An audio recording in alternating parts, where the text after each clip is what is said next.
మొదటి దినవృత్తాంతాల గ్రంథం 10వ అధ్యాయంలో చివరి 2 వచనాలు మనం చదివాం. ఇక్కడ ఎవరి గురించి వ్రాయబడిందో తెలుసండి? ఎవరయ్యా? సౌలు. ఈ సౌలు ఎవరండి? ఏమా? ఇశ్రాయేలీయులకి మొట్టమొదటి రాజు. దేవుడు అనేక మంది పెద్దలను, ప్రవక్తలను, న్యాయాధిపతులను అనేక మందిని ఏర్పాటు చేశాడు. ఆ తర్వాత ఇశ్రాయేలీయులు ఎప్పుడైతే మాకు ఒక రాజు కావాలన్నారో, దేవుడు ఇశ్రాయేలీయుల యొక్క 12 గోత్రాలు ఉన్నాయి కదా, 12 ట్రైబ్స్ అంటారు. 12 గోత్రాల్లో చిట్ట చివరి గోత్రం పేరేంటయ్యా నవీన్? చిట్ట చివరి గోత్రం పేరు తెలియదు, బైబిల్ చదవం మనం. చిట్ట చివరి గోత్రం పేరు బెన్యామీను, బెంజమిన్ అంటారు. బెన్యామీను గోత్రపు వాడైనటువంటి మరి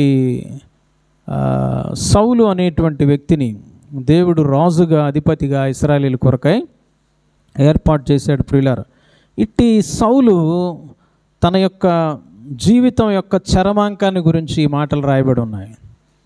ఫిలిస్తీయులతో చివరిగా ఒక పెద్ద యుద్ధం జరిగినప్పుడు ఆ యుద్ధంలో సౌలు మరియు అతని కుమారులు, అతని ఇంటి వారు మరి దరిదాపుగా ఎవరో ఒకళ్ళిద్దరు మిగిలేరు తప్ప టోటల్గా తుడిచిపెట్టుకుపోయిందనమాట. ప్రియులారా చూడండి, 8వ వచనం 9వ వచనం చదివితే 10వ అధ్యాయంలో హతులైన వారిని, అంతకంటే ముందు ప్రియులారా 6, 7 చూద్దాం. ఆ ప్రకారమే సౌలును అతని 3 కుమారులను చచ్చిరి మరియు అతని ఇంటి వారందరూ. ప్రియులారా, కాబట్టి పరిస్థితి ఎలా ఉందనంటే సౌలు, తన 3 కుమారులు, ఇంటి వాళ్ళు దరిదాపుగా చనిపోయారు. కారణం ఏంటి? అందరూ చచ్చిపోతారు కదా. దావీదు చచ్చిపోయాడు, సొలొమోను చనిపోయాడు, ఆ తర్వాత వచ్చిన అనేక మంది పెద్ద పెద్ద రాజులు, హిజ్కియా అయితేనేమి, ఆహాజ్ అయితేనేమి, తర్వాత మరి యోషియా, ఇలాంటి పెద్ద పెద్ద రాజులందరూ కూడా చనిపోయారు. అందరూ చనిపోతారు. మనకంటే ముందున్న వాళ్ళు చనిపోయారు, రేపు పొద్దున్న మనం కూడా చనిపోతాం కదండి. ఎవరు కూడా పర్మనెంట్గా భూమి మీద ఉండరు. అయితే మరి ఈ సౌలు గురించి ఈ మాటలు ఎందుకు ఇక్కడ ఇలా రాయబడ్డాయి చూస్తున్నట్లయితే ప్రియులారా 13వ వచనంలోకి వద్దాం ఒకసారి మరలా. ఈ ప్రకారము యెహోవా ఆజ్ఞ గై కొనక ఆయన దృష్టి ఎదుట ద్రోహము చేసినందుకును, యెహోవా యొద్ద విచారణ చేయక కర్ణ పిశాచముల యొద్ద విచారణ చేయు దానిని వెదకినందుకును. సౌలు, అందరం చచ్చిపోతాం, కానీ మన చావు వెనక కారణం ఏంటి అనేది ఇంపార్టెంట్. ఏమన్నా యాక్సిడెంట్ అయ్యి చనిపోయారా? రోగం వచ్చి చనిపోయారా? ఇంకేదైనా సడన్ ప్రమాదం ఇంకేదైనా వచ్చి చనిపోయారా? కారణాలు చాలా ఉండొచ్చు, కానీ ఆ కారణం యొక్క ప్రభావం ఎంత గొప్పది. దేవుని యొక్క పరిశుద్ధమైనటువంటి లేఖన భాగాల్లో ఇశ్రాయేలీయుల యొక్క మొట్టమొదటి రాజు అయినటువంటి సౌలు యొక్క అంతం ఎలా జరిగింది అనేటువంటి విషయాన్ని గమనిస్తే, సౌలు హతమాయను, తను చేసినటువంటి తప్పిదాలను బట్టి అతనికి మరణం వచ్చిందంట. ప్రియులారా 14వ వచనాన్ని గమనిస్తే, మొదటి దినవృత్తాంతాలు 10:14లో అందు నిమిత్తము యెహోవా అతనికి, దేవుడు ఆయనకు మరణశిక్ష విధించాడంట. అర్థమైందండి? అంటే నేనేమనుకుంటున్నానంటే, ఎవరు ఎప్పుడు మరణించాలో ప్రభువుకు తెలుసు. హిజ్కియా నువ్వు మరణమవుతావు అని చెప్పినప్పుడు అతను మళ్ళీ ప్రార్థన చేస్తే దేవుడు ఏం చేశాడండి? 15 ఏళ్ళు పొడిగించాడు. అది మనందరికీ తెలుసు. అయితే ఇక్కడ ఉన్నటువంటి విషయాన్ని గమనిస్తే, జీవం మరణం అనేది దేవుని హస్తాల్లో ఉంది. కానీ దేవుడు సౌలు ఇంకా కొంతకాలం బ్రతికుండాల్సిందేమో అని అనిపిస్తుంది నాకు. దేవుడు మధ్యలోనే హతమయ్యేటట్లుగా చేసేసాడు. అంతేకాకుండా ప్రియులారా, మరణశిక్ష విధించి రాజ్యమును యెష్షయి కుమారుడైన దావీదు వశము చేసెను. అంటే ఇంకా కొంతకాలం ఆయన రాజ్యం చేయాలి.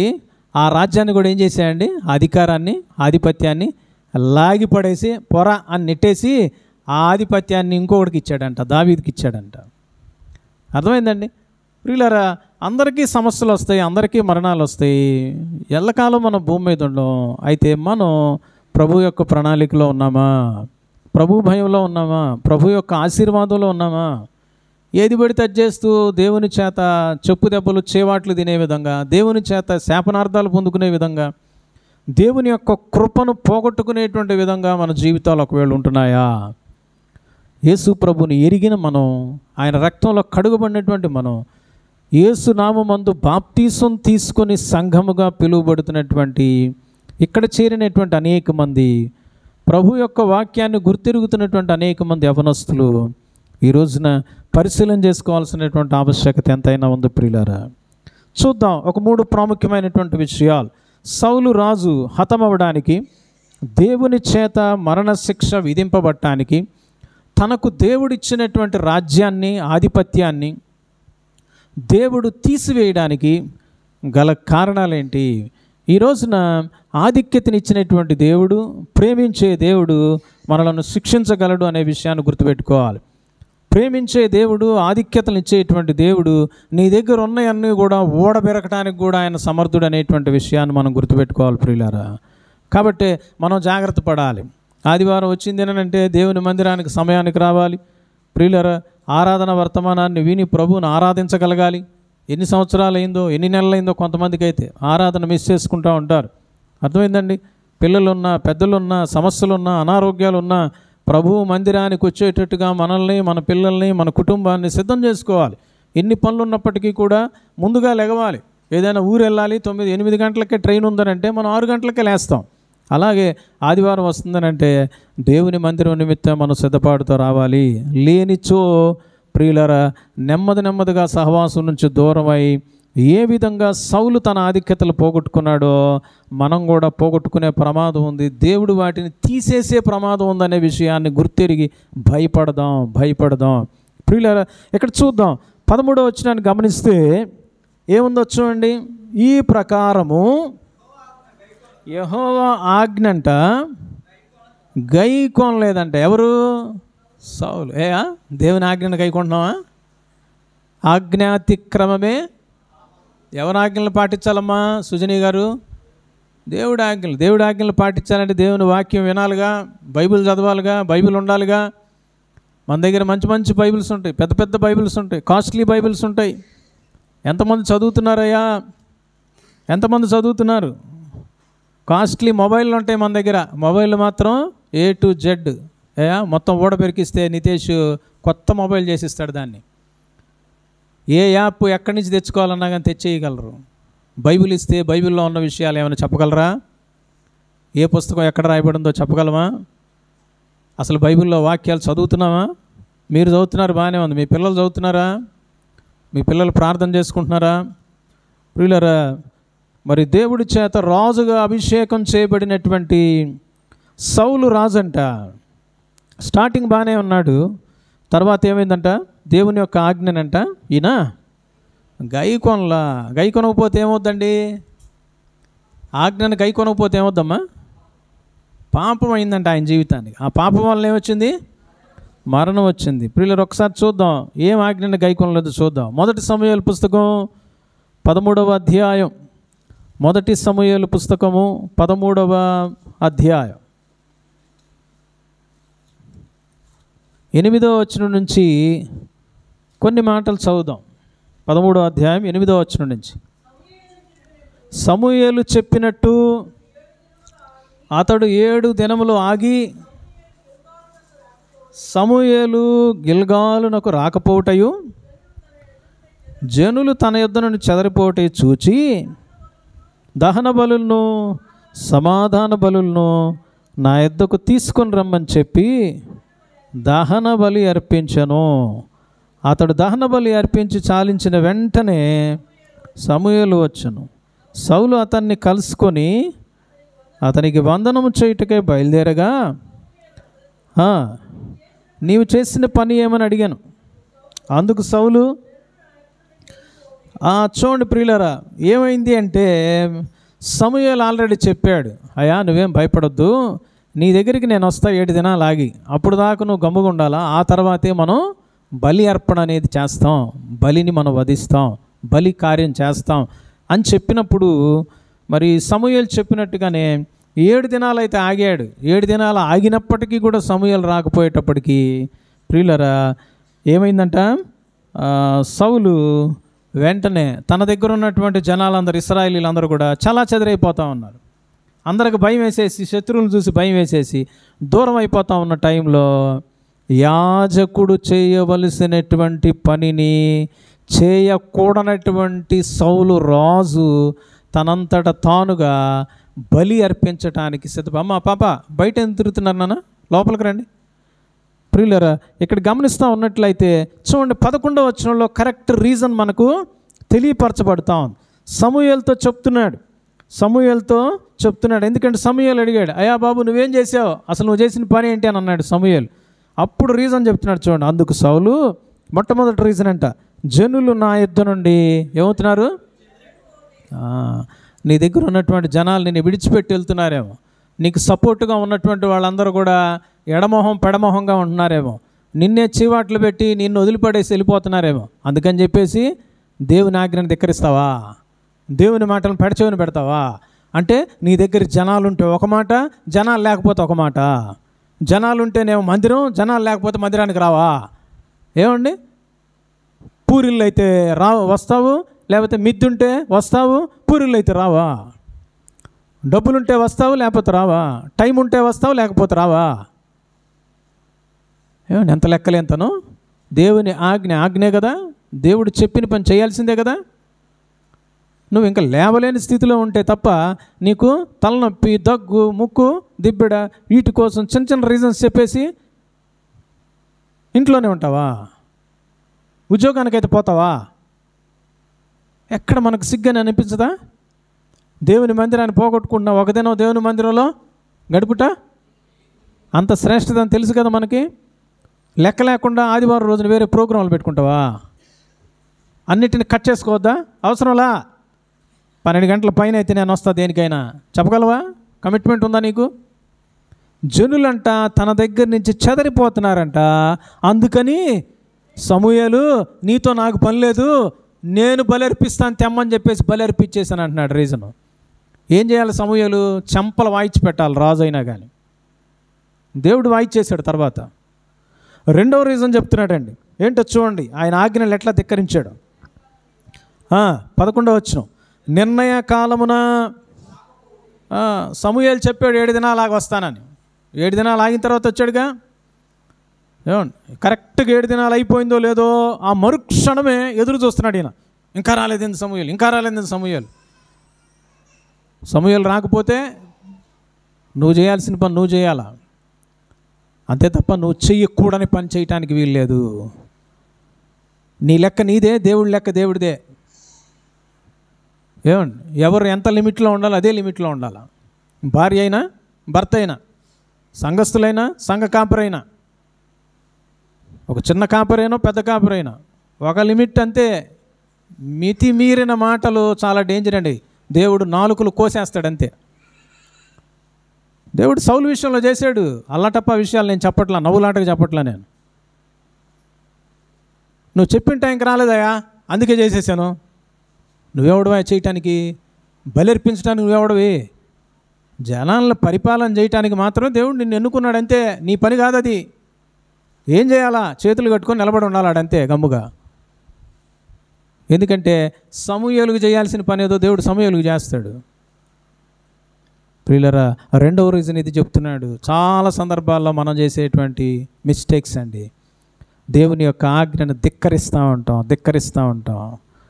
ప్రియులరా, మూడవ రీజన్ చెప్తున్నాడు ఈయన. 1 సమూయేలు 13వ అధ్యాయం 11వ వచనంలో ఉన్నాం ప్రియులరా. 3వ వచనం ఏంటంటే, ఫిలిష్తీయులు మిక్మషులో, వీళ్ళు ఎక్కడున్నారండి? వీళ్ళు ఏడున్నారు? గిల్గాల్లో ఉన్నారు. ఇశ్రాయేలీలు మరియు సౌలు రాజు. ఫిలిష్తీయులు శత్రువులు ఎక్కడున్నారంట? మిక్మషులో ఉన్నారు, పక్క ఊరిలోనే. ఇక దరిదాపుకు వచ్చేసారు వాళ్ళు. మీ దగ్గరికి వచ్చారా? మీ మెళ్ళ మీద ఉన్న కత్తులు పెట్టారా? కత్తులు పెట్టినా కానీ తలలు నరికించుకోవాలి తప్ప గమ్ముగుండాలా. చేయకుండా పని చేయటానికి వీల్లేదు. దేవుని ఆజ్ఞను ధిక్కరిస్తే పాపం అవుతుంది. పాపానికి జీతం మరణం నిన్ను నిత్య నరకాగ్నిలో పడేస్తుంది. ప్రియులరా, ఇక్కడ చూడండి, శత్రువుని చూసి భయపడుతున్నాడు. అంతకుముందే కొన్ని యుద్ధాలు ఆయన చేశాడు. ఆయన్ని బట్టి ఫిలిష్తీయులకే భయం వచ్చింది. ముందున్నటువంటి వాక్యాలు గమనిస్తే 13వ అధ్యాయంలో సౌలుని బట్టి ఇశ్రాయేలుని బట్టి ఫిలిష్తీయులకు భయం వచ్చిందంట. అలాంటి పరిస్థితులు ఉంటే శత్రువులు వచ్చేసారా బాబు అని చెప్పేసేసి ఈయన తొందరపడి ఈయన చేయకూడనటువంటి దానిని, అర్పించకూడనటువంటి బలిని, సమూయేలు అర్పించవలసినటువంటి బలిని ఈయన అర్పించి దేవుని యొక్క ఆజ్ఞను గైకొనలా ధిక్కరించాడు, పాపం కొని తెచ్చుకున్నాడు. అందుకనే 12వ వచనంలో గమనిస్తున్నట్లయితే, మిక్మషులో ఫిలిష్తీయులు కూడి ఉండుట నేను చూచి ఇంకను యెహోవాను శాంతిపరచక మునిపే ఫిలిష్తీయులు గిల్గాలునకు వచ్చి నా మీద పడుదురనుకొని నా అంతటా నేను సాహసించి దహన బలి అడిగావా అప్పుడైనా దేవుణ్ణి? ప్రభువా మరి ఈ సమయంలో నన్ను ఏం చేయమంటావు? ప్రభువుతో అసలు మాట్లాడావా? ప్రార్థన చేసావా? ఒక నిర్ణయం తీసుకునే ముందు చుట్టూ ఉండేటువంటి వాళ్ళందరూ నిన్ను రకరకాలుగా అనొచ్చేమో, కానీ నువ్వు ప్రార్థన చేసావా? నువ్వు దేవుడిని అడిగావా? నీతో దేవుడు చెప్పినటువంటి సమాధానం ఏంటి? చాలా ఇంపార్టెంట్ అండి. దేవుణ్ణి అడక్కపోగా జనాలు నా మీద వచ్చి పడతారేమో, అంటే నా వాళ్ళేమో దూరం అవుతున్నారు, శత్రువులు నా మీద వచ్చి పడతారు. ప్రాబ్లం ఏంటంట, శత్రువులు వచ్చి పడితే ప్రమాదం ఎవరికండి? తన దగ్గర ఉన్న వాళ్ళందరూ వెళ్ళిపోతున్నారు, తప్పించుకుంటున్నారు. మరి ఎవరికి ప్రమాదం? శత్రువు వచ్చి మీద పడితే సౌలుకి, అంటే తన ప్రాణం మీద తనకు తీపి పుట్టి నేనేడ చచ్చిపోతాను అనేటువంటి మమకారం. ప్రియులారా, దేవుని యొక్క వాక్యంలో లూకాసు వార్తలు యేసయ్య అంటాడు, ఏమంటాడండి? ఎవడైనను నన్ను వెంబడింప గోరిన ఎడలా ఏం చేయాలంట బాబు? తన్ను తాను ఉపేక్షించుకొని తన సిలువను ఎత్తుకొని, ఎవరైతే తమ ప్రాణాన్ని మరి ప్రియంగా ఎంచుకుంటారో వాడు నాకు పాత్రుడు కాదన్నాడు.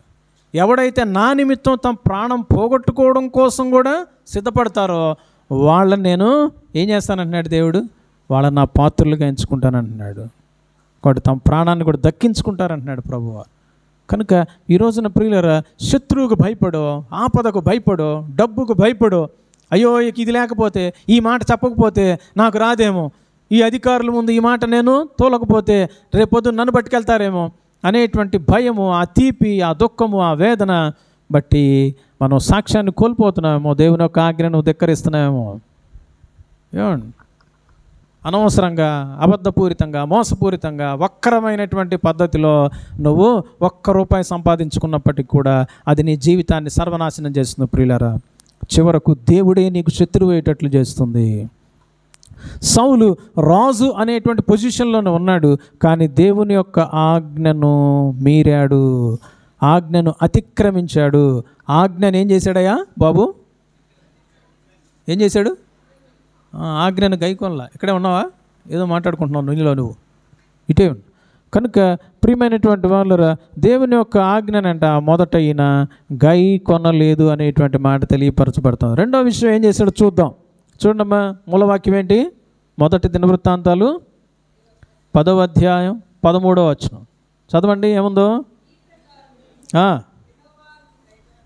ఒకటి అయిపోయింది. రెండోది ఏంటి? ఆయన దృష్టి ఎదుట ఏం చేశాయంట? ఏమండి, మనుషుల దృష్టిలో నువ్వేమన్నా చేసినా చెల్లుబాటు అవుద్దేమో. మనుషుల దృష్టిలో నువ్వు ఎవరైనా భార్య ముందు ఏదైనా ద్రోహపూరితమైన కార్యం చేయి, ఊరుకుంటుందా? భర్త ముందు నువ్వు చెయ్యి. ఏమండి, మనుషుల ముందు ద్రోహ కార్యం చేస్తేనే మనుషులు తట్టుకోలేరు, నీకు శిక్ష విధిస్తారు. అలాంటిది దేవుని దృష్టిలో ద్రోహం చేశాడంట. ఎవరు?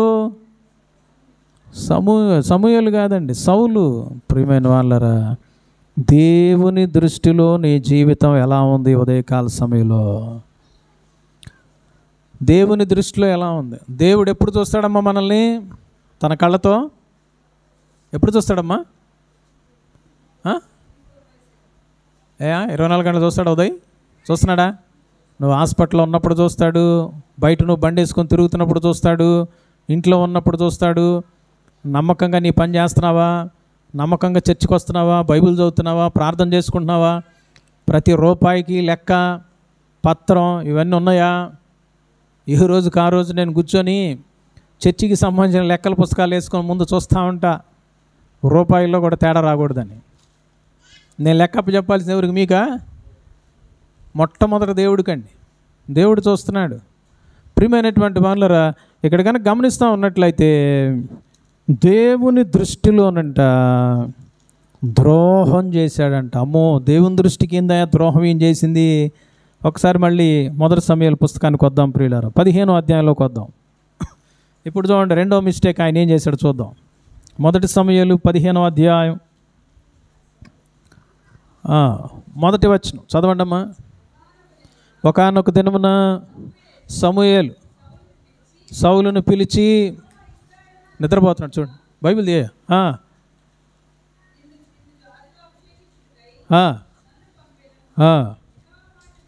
వినుము, ఏమనగా అమాలేకీయులు ఇశ్రాయేలీయులకు చేసినది నా జ్ఞాపకమే. వారు ఐగుప్తులో నుండి రాగానే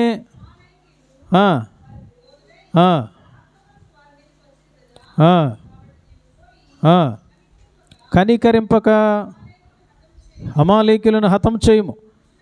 పురుషులనేమి, బాలుర్నేమి, పసిపిల్లలనేమి, ఎద్దులనేమి, అన్నిటినీ హతము చేసి వారికి కలిగినదంతయు బొత్తిగా పాడు చేసి అమాలేకీయులను నిర్మూలము చేయమని చెప్పెను. దేవుడిచ్చినటువంటి మరి ఒక మాట.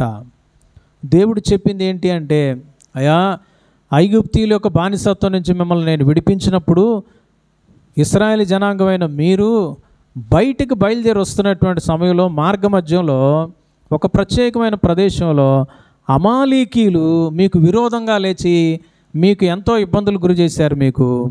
కాబట్టి ఆ అమాలేకీయులను ఎట్టి పరిస్థితుల్లో నేను స్పేర్ చేయడానికి ఇష్టపడట్లేదు. వాళ్ళు శాపగ్రస్తమైనటువంటి జీవితాలు కలిగి ఉన్నారు. అట్టి అమాలేకీయుల్ని నువ్వేం చేయాలో తెలుసా? ఇప్పుడు రాజు అయ్యావు కదా, నువ్వు వెళ్ళి అమాలేకీయులు ఏం చేయాలంటమ్మా? హతం చేయాలి, సర్వనాశనం చేయాలి. చిన్నపిల్లలు పెద్దోళ్ళు తేడా ఉండకూడదు. మొత్తం అసలు అమాలేకీయుడు అనేటువంటి వాడు ఉండటానికి వీల్లేదు. దేవుని ఆజ్ఞది, దేవుని మాట. అర్థమైందండి? ఆ మాట దేవుడు ఖండితంగా చెప్పాడు. ఎవరిని కనికరించొద్దు, అన్నింటినీ హతం చేయి, వారికి కలిగినదంతయు బొత్తిగా పాడు చేయి, అమాలేకీయులు నిర్మూలన చేయి అనేటువంటి స్పష్టమైనటువంటి మాటలు దేవుడి ద్వారా వస్తే ఇతను ఏం చేశాడో తెలుసా ప్రియులారా? ఏమైందో చూడండి, 8వ వచనం, 15వ అధ్యాయం 8వ వచనం. అమాలేకీయుల రాజైన అగగును ప్రాణముతో పట్టుకొని జనులందరినీ కత్తి చేత నిర్మూలన చేశాను. సౌలుతో పాటు ఉన్నటువంటి సైనికులు ఇశ్రాయేలీయులు ఉన్నారు చూసారా, వీళ్ళందరూ అంటే ఏం చేశారు చూడండి, కూడి అంటే వీళ్ళిద్దరూ ప్లాన్ చేసుకున్నారు. సౌలు ప్రజలు ప్లాన్ చేసుకున్నారు. అందుకని ప్రియులారా, పాస్టర్ గారు సంఘం ప్లాన్ చేసుకునే మీటింగ్లు కాదు. దేవుడు చెబితే ప్లాన్ చేసుకోవాలి. దేవుడిని పక్కన పెట్టి, దేవుని ఆజ్ఞను పక్కన పెట్టి మనకు మనం ఆలోచనలు చేసేసి ఇష్టం వచ్చినట్టుగా ఏది చేసినప్పటికీ కూడా వ్యర్థమైపోద్ది. గుర్తుపెట్టుకోవాలి మనం. అర్థమైందండి? చాలా సంఘాల్లో చాలా చోట్ల ప్రియులారా అనేక ఇబ్బందులు రావడానికి గల కారణం ఏంటో తెలుసండి? దేవునితో ప్రమేయం లేకుండా, దేవుని వాక్యంతో ప్రమేయం లేకుండా, దేవుని ఆలోచనతో ప్రమేయం లేకుండా మరి వాళ్ళు తమ సొంత ఆలోచనలు బట్టి చేస్తామంటారు. రాజు మరియు రాజ్యంలో ఉన్న ప్రజలంట కూడి ఏం చేస్తున్నారండి?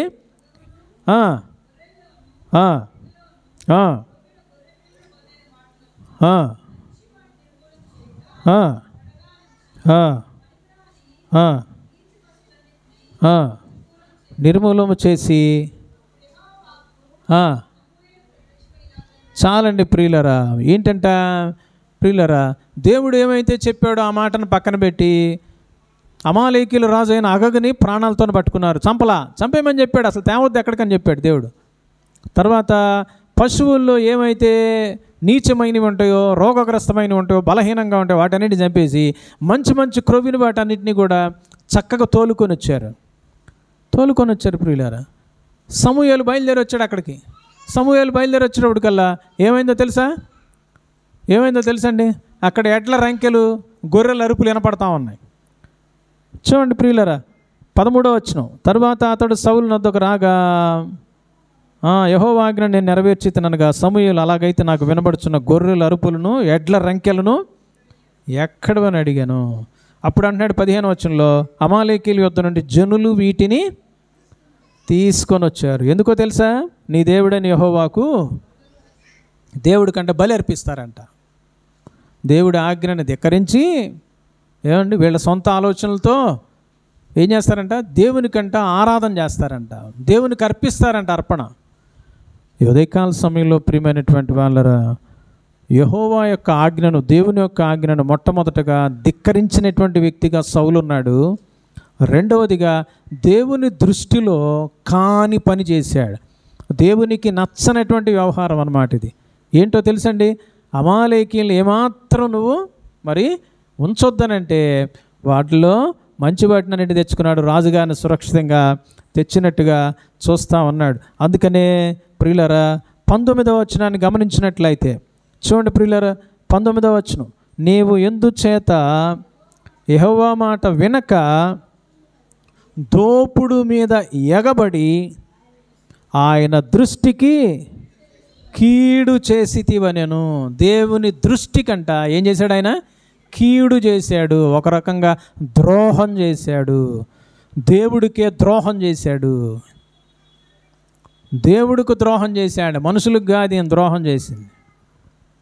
ఆయన ప్రజలు కుమ్మక్కై, ఆయన ప్రజలు రాజీపడి దేవుడు చేయొద్దన్న పని చేశారు. దేవుడికి కోపం వచ్చేసింది. దేవుడికి చాలా కోపం వచ్చేసింది ప్రియమైనటువంటి వాళ్ళరా. అందుకే దేవుడు అంటున్నాడు 22వ వచనంలో, 23వ వచనంలో, అందుకు సమూయేలు తాను సెలవిచ్చిన ఆజ్ఞను ఒకడు గైకొంట వలన యెహోవా సంతోషించినట్లు ఒకడు దహన బలులు అర్పించటం వలన ఆయన సంతోషించున ఆలోచించము. బలులు అర్పించుట కంటే ఆజ్ఞను గైకొనుటయు, పొట్టేళ్ల క్రొవ్వు అర్పించుట కంటే మాట వినుటయు. మాట వినాలండి. మాట వినకుండా దండాలు దశకాలు పెట్టి వంగిపోతామంటే కుదరదు. మాట వినాలి. తల్లిదండ్రుల మాట నువ్వు వినకుండా ఏదో నటన చేస్తే ఎట్లా కుదురుద్ది? పాస్టర్ గారి మాట వినకుండా నటిస్తే ఏం కుదురుద్దండి? ముందు ఒక మాట వెనకొక మాట నువ్వు చెప్తావంటే నీకు అసలు భయమే లేదని అర్థమైపోద్ది అందరికీ, నీకే కాదు. దేవుడు అంటే కూడా పైకి మాత్రం బైబిల్ పట్టుకొని వచ్చి ప్రభువా ప్రభు అని కేకలు పెట్టి ప్రార్థనలు చేస్తే కుదరదు. నువ్వు ఆయన మాట వినాలి. రెండవదిగా ఆయన దృష్టికి నువ్వు ఏం చేయాలండి? మేలుకరమైన కార్యం చేయాలి. దేవుడు నన్ను చూస్తున్నాడు, ఏం చేయాలి? దేవుడు చూస్తున్నాడు కాబట్టి చాలా జాగ్రత్తగా మరి మనం ఉండాలి అని ప్రభు యొక్క మాటలు తెలియపరచబడతా ఉన్నాయి. 1 పేతురు పత్రిక 3వ అధ్యాయంలో కనుక మనం గమనించినట్లయితే ప్రియులారా, 1 పేతురు 3వ అధ్యాయం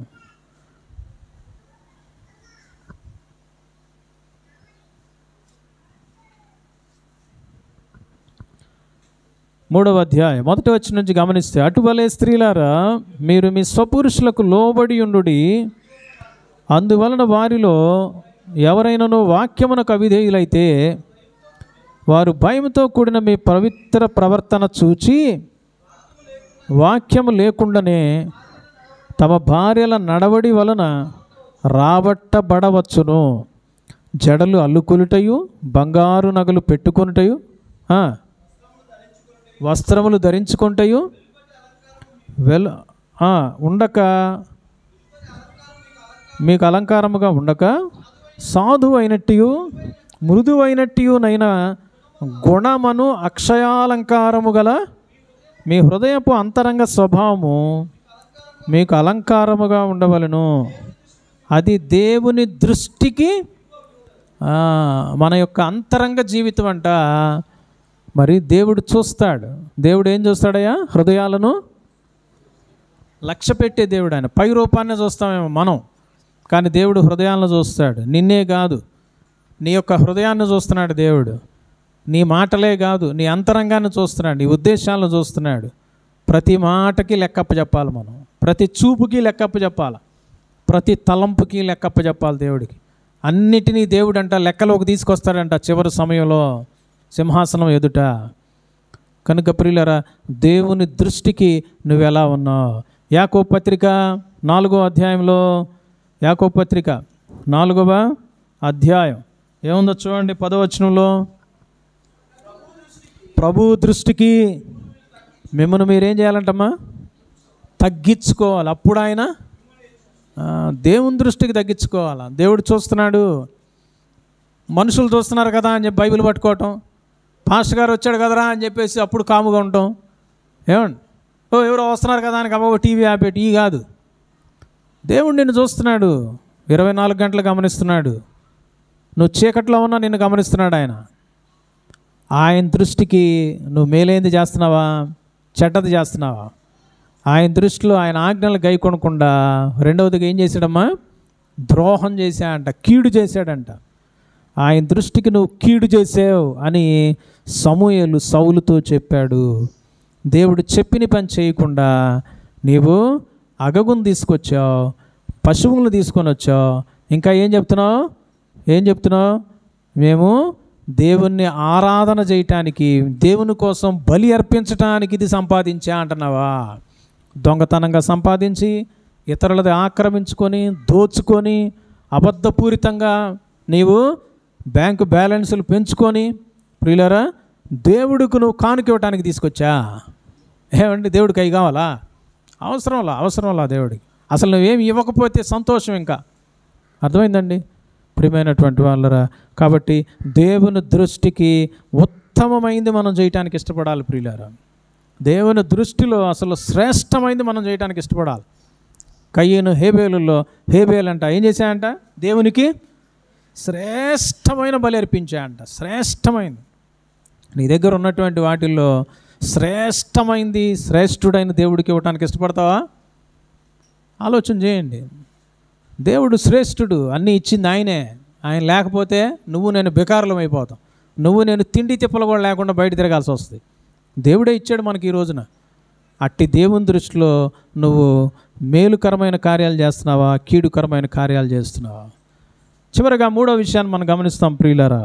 చూడండి, మొదటి దినవృత్తాంతం 10వ అధ్యాయం 13వ వచనం చూడండి.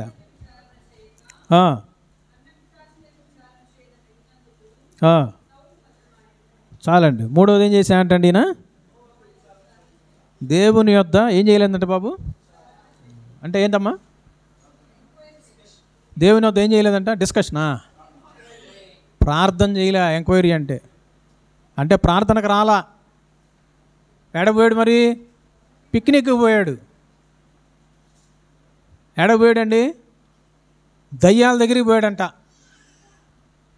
ఏమండి, ఏ దేవుడైతే ఆయన్ని బెన్యామీను గోత్రం నుంచి తీసుకొచ్చి ఆయన సింహాసనం మీద కూర్చోబెట్టాడో, అంటే ఈ రోజున దేవుడు నీ ఈ యొక్క బలహీనమైన గ్రౌండ్ లెవెల్లో అట్టడుగు స్థాయిలో ఉన్నటువంటి నీ జీవితాన్ని తీసుకొచ్చి ఒక ఉన్నత స్థాయిని దేవుడు కల్పిస్తే ఈరోజు నీకు దేవుడికి ఇవ్వటానికే టైం లేదంట.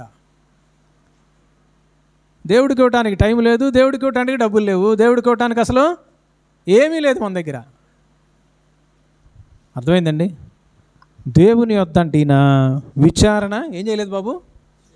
విచారణ చేయలేదంట. మరేం చేశాడు? ఎవరి దగ్గరికి వెళ్ళాడు?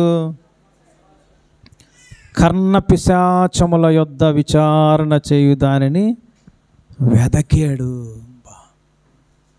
ఇది ఎంత ఘోరంగా మేము లేవులే అని చాలామంది అనుకుంటున్నారు కదా మనసులో. మేము ఒకవేళ ప్రార్థనకు రావేమో, ప్రార్థన చేయట్లేదేమో, సంవత్సరాల తరబడి మేము బైబిల్ కూడా తిరగట్లేదు సార్, అయితే సౌలంత దుర్మార్గులం అయితే కాదు, దయ్యాల దగ్గరికో భూతాల వైద్యుడి దగ్గరికో మేము పోవట్లేదులే అని అనుకుంటున్నారేమో. నువ్వు దేవుణ్ణి వదిలేసేవని అంటే అర్థం ఏంటంటే నువ్వు దయ్యాలను ఆశ్రయించినట్టే లెక్క.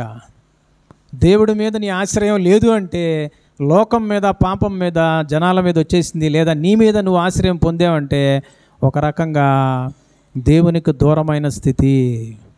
ప్రియమైనటువంటి దేవుని బిడ్డలారా, ఈ రోజున మన జీవితాలు ఎలా ఉన్నాయి ఒక్కసారి దీన్ని కూడా మనం గమనిద్దాం. మొదటి సమూయేలు పుస్తకం 28వ అధ్యాయంలోకి వెళ్దాం. ఎలా ఈయన కర్ణపిశాచాలు మరి దగ్గరికి వెళ్ళి వెతికాడు తన యొక్క సహాయం నిమిత్తమై. మొదటి సమూయేలు పుస్తకం 28వ అధ్యాయం 28వ అధ్యాయంలోనికి మనం వెళ్ళినట్లయితే ప్రియులరా చూడండి 3వ వచనం. సమూయేలు మృతి పొందగా ఇశ్రాయేలీయులు అతని గూర్చి విలాపము చేసి రామాను అతని పట్టణంలో అతని పాతిపెట్టి ఉండి, మరియు సౌలు కర్ణపిశాచము గలవారిని, చిల్లంగి వారిని దేశములో నుండి సౌలు ఎప్పుడైతే రాజు అయ్యాడో, రాజు అయినప్పుడు ఆయన దేవుని యొక్క ఆజ్ఞను బట్టి, ఆయన ఇచ్చిన ఆజ్ఞలను బట్టి కర్ణ పిశాచం గలవారిని, చెల్లంగితనం చేసేటువంటి వారిని ఏం చేశాయంటే దేశంలో నుంచి, నువ్వు యేసు ప్రభుని ఎప్పుడైతే నమ్మావో, బాప్తీసం తీసుకున్నావో, అప్పుడు నువ్వు కూడా ఇవి నాకు తగదని చెప్పేసి నీ జీవితంలోంచి పక్కన పెట్టేశావు. సినిమాలు వద్దు, షికారులు వద్దు, ఆదివారం ఆరాధన, ఆదివారం రోజున పెళ్ళి వచ్చింది, లేదు పెళ్ళికి పోను. ఏమండి, కొంతమంది నాకు తెలిసిన వాళ్ళు మా యొక్క గుంటూరులో ఉన్నారు, మా అన్నయ్య వాళ్ళంతా కూడా ఆదివారం పూట ఎగ్జామ్ వచ్చిన ఎగ్జామ్కి వెళ్ళేవాళ్ళు కాదు. ఆదివారం పూట ఎగ్జామ్ ఎవరు పెడతారు? 10th క్లాస్ ఇంటర్మీడియట్ ఎగ్జామ్లు అయితే పెట్టరు. ఏదైనా జాబుకు సంబంధించినవి కానీ ఇలా ఉంటాయి కదా, కాంపిటేటివ్ ఎగ్జామ్స్ కట్ చేసి అవతల పడేసేవాళ్ళు. అర్థమైందండి? మన క్రీడాకారుల్లో కూడా చాలామంది, ఒక ఆయన అయితే టోటల్గా ఫైనల్స్కి వచ్చేసాడు. అతను పరిగెత్తాడంటే ఆయన యుఎస్ కంట్రీకి, అమెరికా దేశానికి ఏమి తెస్తాడండి? గోల్డ్ మెడల్ తెస్తాడు. ఆయన ఏం చేశాడు? అనౌన్స్మెంట్ వచ్చింది, ఎప్పుడేమో ఫైనల్స్, ఆదివారం ఉదయం ఆరాధనకి వెళ్ళే టైము. ఈయన అనౌన్స్ చేశాడు వాళ్ళ దేశస్తులకి మరియు అక్కడ ఉన్నటువంటి అధికారులకి, నేను పార్టిసిపేట్ చేయట్లా అన్నాడు. అర్థం కాల వాళ్ళకి. ఏంద్రా బాబు అని అంటే, ఇవాళ నేను మందిరానికి వెళ్ళాలా? మరే ప్రతి ఆదివారం పోరా, ఈ ఆదివారం వరకు వదిలేసి. నోనో, ఒక్క ఆదివారం కూడా మిస్ కాను. దానియేలు ఉన్నాడు ఆ లిస్టులోనే. ప్రతిరోజు ఏం చేస్తాంటాం, ఆయన 3 సార్లు ప్రార్థన చేసేవాడు కదా. అప్పుడు రాజుగారి ఆజ్ఞ వచ్చేసింది, ఒరే నువ్వు కనుక నీ దేవుడికి ప్రార్థన చేస్తే రాజుగారికి తప్ప ఏమవుద్ది? సింహాల గోలు వేస్తారు. 30 రోజులే కదా, వదిలిపెట్టేసి ఒక నెల రోజులే కదా అని అంటే, నెల రోజులు అని చెప్పేసి ఏమైనా పక్కన పెట్టాడా? No compromise at all. దేవునితో నా జీవితం, పిల్లలు, కుటుంబం అంతా కూడా మందిరంలో ఉంటాం. నేనును నా ఇంటి వారును. యెహోషువ ఏమంటున్నాడయ్యా? నేనును నా ఇంటి వారు. మనం ఏం చేస్తాం? నువ్వు చర్చికి పో, నేను పిక్నిక్ పోతా. నువ్వు చర్చికి పో, పిల్లల్ని నేను ఆడకు పంపిస్తా.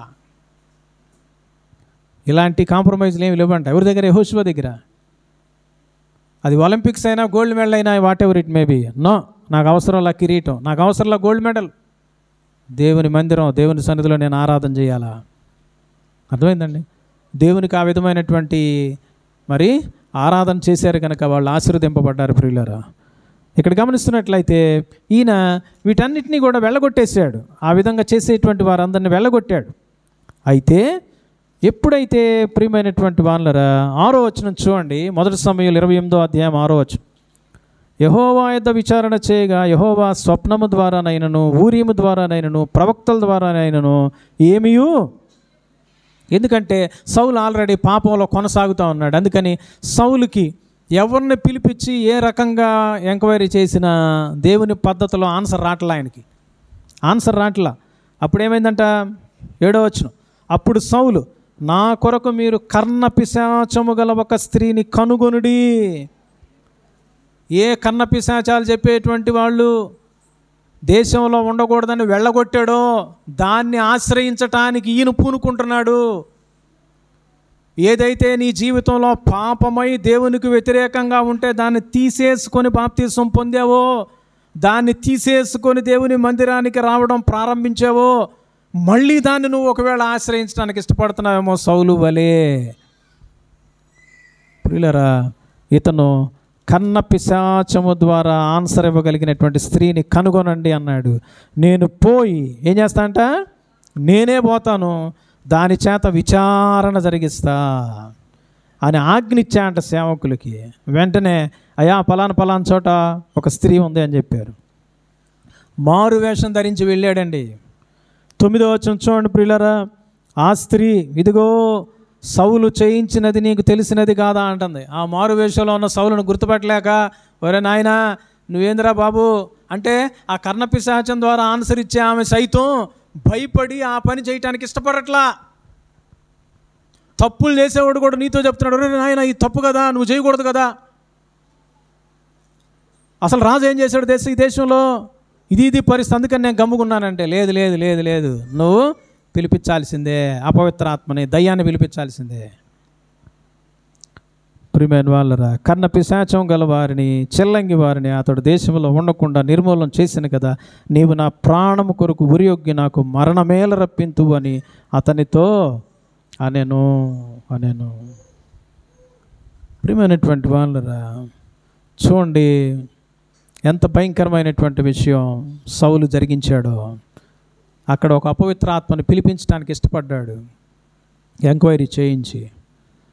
ప్రియులరా, అయినప్పటికీ కూడా ఆయనకు జరగాల్సినటువంటిది ఆల్రెడీ నిర్ణయం అయిపోయింది. దేవుని యొక్క మహాకోపం ఆయన మీదకి వచ్చేసింది. కాబట్టి మనం గమనించినట్లయితే సౌలు దేవుని ఆజ్ఞను గైకొనలా, దేవుని దృష్టికి ద్రోహం చేశాడు. దేవుని యొద్ద కాకుండా కర్ణపిశాచముల యొద్ద విచారణ జరిగించాడు. అంటే దేవుణ్ణి ఆశ్రయించక నీవు నరులను ఆశ్రయిస్తున్నావు, దేవుణ్ణి ఆశ్రయించక డబ్బును ఆశ్రయిస్తున్నావు, దేవుణ్ణి ఆశ్రయించక మనుషులను ఆశ్రయిస్తున్నావు, దేవుణ్ణి ఆశ్రయించక రథాలను ఆశ్రయిస్తున్నావు, దేవుణ్ణి ఆశ్రయించక నిన్ను నీవే ఆశ్రయించుకుంటున్నావేమో, నాకు తిరుగులేదు అనుకుంటున్నావేమో. కాబట్టి దేవుని యొక్క కోపం నీ మీదకి వచ్చేటువంటి ప్రమాదం ఉంది ప్రియులారా. అందుకని ఈరోజు ప్రభు, మనం ఒకవేళ ఆ స్థితిలో ఉన్నామేమో ఒకసారి పరిశీలన చేసుకుందామా. ప్రభువా, నీ యొక్క ఆజ్ఞలు నేను గైకొనలేకపోతున్నా, మన్నించు అయ్యా. నీ దృష్టికి నేను మంచి చేయట్లా, నీ దృష్టిలో అంతా ఏమండి మనుషుల దృష్టిలో మంచి చేస్తున్నానేమో, కానీ దేవుని దృష్టిలో అన్నీ కూడా ద్రోహకరమైన కార్యాలే. మూడవదిగా, నీ వద్ద నేను విచారణ చేయలేకపోతున్నా, నా ప్రార్థనా జీవితం కుంటుపడిపోయింది, నేను నీ దగ్గరికి రాలేకపోతున్నా. ప్రతి చిన్న విషయంలో పెద్ద విషయంలో నీపై ఆధారపడాల్సిన నేను ఇప్పుడు నీ మీద ఆధారపడట్లా, లోక సంబంధమైన పద్ధతులను ఆశ్రయిస్తున్నా, నన్ను క్షమించు అని ప్రభువుకు నువ్వు ప్రార్థన చేయగలవా? ఆ విధంగా ప్రభువుని ఆశ్రయించలేదు కనుక సౌలు యొక్క జీవితానికి జరిగినటువంటి ప్రమాదం ప్రియులారా, 2 ఘోరమైన ప్రమాదాలు సంభవించినాయి. ఒకటి, అతను చనిపోయాడు, దేవుని చేత శిక్ష వచ్చింది, దేవుని చేత శిక్ష వచ్చింది. కరుణించే దేవుడు, కాపాడే దేవుడు మరణానికి కూడా అప్పగిస్తాడు, గుర్తుపెట్టుకోవాలి. ఏమండి, నాదాబు అబీహు అనేటువంటి వాళ్ళు దేవుడు చెప్పకూడనటువంటి అగ్నిని తీసుకొచ్చారంట తమ ధూపార్తుల్లో. దేవుడు ఆజ్ఞాపింపని అగ్ని అనమాట. వాళ్ళు వేరే విధంగా ధూపం వేసి అగ్నిని రాజేశారు. ఆ అగ్ని విషయంలో కూడా దేవుడు కోపం వచ్చి అక్కడికక్కడే వాళ్ళు చచ్చిపోయేటట్టు చేశాడు దేవుడు. ఆకాను తప్పు చేశాడు, గేహజీ తప్పు చేశాడు, అననీయ సపీరాలు తప్పు చేశారు. ఏమండి, బైబిల్ గ్రంథంలో ఆ విధంగా తప్పులు చేసినటువంటి వాళ్ళు, కయ్యూను తప్పు చేశాడు. ఆ విధంగా దేవుని దృష్టిలో ఘోరమైన కార్యాలు చేసినప్పుడు, తప్పు తెలుస్తున్నప్పటికీ కూడా నువ్వు ఆ విధమైనటువంటి ప్రయాణంలో ఉంటే దేవుని చేతే పనిష్మెంట్ వచ్చే ప్రమాదం ఉంది ప్రియులారా. రెండవదిగా, సౌలు యొక్క జీవితంలో వచ్చినటువంటి మరి ఆ యొక్క పర్యవసానం ఏమిటి అన్నట్లయితే, తప్పులకు తన రాజ్యం నుండి దేవుడు తరిమేశాడు, తనను తొలగించాడు. తన బిడలకి తన వారికి కాకుండా తన బిడలు కూడా హతమయ్యేటట్టు చేశాడు. చివరికి తన చేరువాడైనటువంటి దావీదుకు అప్పచెప్పాడు. బెన్యామీను గోత్రం నుంచి అదే గోత్రంలో ఉన్నటువంటి ఎవరికైనా ఇవ్వాల దేవుడు, మళ్ళీ గోత్రాన్ని టోటల్గా మార్చేశాడు. యోధా గోత్రానికి షిఫ్ట్ అయిపోయింది రాజరికం. ప్రియులారా, నిజంగా ఈరోజు చూడండి, మన యొక్క ఆధిపత్యాలు, అధికారాలు, మనకున్న వాటన్నిటినీ కూడా తుంచివేయగలిగినటువంటి దేవుడు ఆయన. మనం అనుకుంటున్నాము మన సొంత శక్తితో బలంతో బిల్డింగులు కట్టుకోలేము ప్రియులారా, మన సొంత శక్తితో బలంతో మన రాజ్యాలు ఎస్టాబ్లిష్ చేసుకోలేం. అందుకే మొదటగా ఆయన రాజ్యాన్ని, నీతిని వెతుకుదాం, అటు తర్వాత మనకు అవన్నీ దొరుకుతాయని బైబిల్ సెలవిస్తూ ఉంది. కనుక ఈ సమయంలో సౌలు వలె ఎక్కడైనా మనం తప్పిపోయి ఉన్నట్లయితే, సౌలు యొక్క జీవితాన్ని మన ముందు ప్రభు తీసుకొచ్చాడు. కనుక మనల్ని మనం పరిశీలన చేసుకొని, ప్రభువా అటువంటి స్థితిలో కాక నీ దృష్టిలో నేను మేలుకరమైన కార్యం చేయాలి, నీ ఆజ్ఞలు నేను గైకొనాలి, నీ వద్దే విచారణ చేసి నీపై ఆధారపడి నీ సహాయాన్ని పొందుకోవాలి, నీ ద్వారా ఆశీర్వదింపబడాలి, నీ ద్వారా నేను ఉన్నత స్థితికి వెళ్ళాలి ప్రభువా అని మనల్ని మనం ప్రభువుకు అప్పచెప్పుకుందాం. ఎక్కడైనా తప్పిదాలు ఉంటే నిర్మోహమాటంగా ఒప్పుకుందాం, ప్రభు క్షమించు అని ప్రభువుకు మన జీవితాలను అప్పచెప్పుకొని బలలో చేయి వేస్తాం ప్రియులారా. తల వంచి మరి ఒక్క నిమిషం మనల్ని మనం పరిశీలన చేసుకుంటుండగా